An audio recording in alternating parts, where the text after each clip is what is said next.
आता संप कालावधीमध्ये बीड आगाराच्या हद्दीमध्ये 4 बसेसचे दगड मारून काच फोडण्यात आले.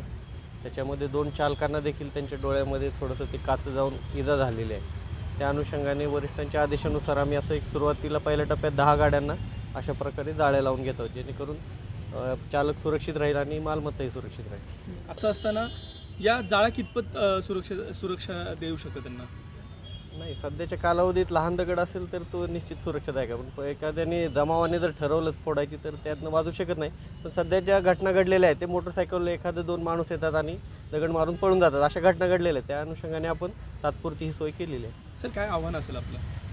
निश्चित जे लोकांना सध्या जी पगारवाढ दिलेली आहे साहेबांनी, त्याच्यामध्ये ज्यांचं घर भागतं किंवा जे आनंदी आहेत त्या लोकांना कामावर येण्यास इच्छुक आहेत, पण काही बाकी लोक आहेत ते त्यांना अशा प्रकारे हिंसा करून रोखण्याचा प्रयत्न करत आहेत. त्या अनुषंगाने आम्ही त्यांना सुरक्षा देत आहोत. काही वेळा पोलिसांची गाडी देखील असते. तर लोकांना आव्हान आहे की ज्यांना काम करायचं त्यांना तरी करू द्या, तुम्हाला नसेल करायचं तर नाही. असं काय आम्ही जबरदस्ती नाही, कुणालाही दबाव नाही टाकलेला, पण जे करतायत त्यांना करू द्यावं का.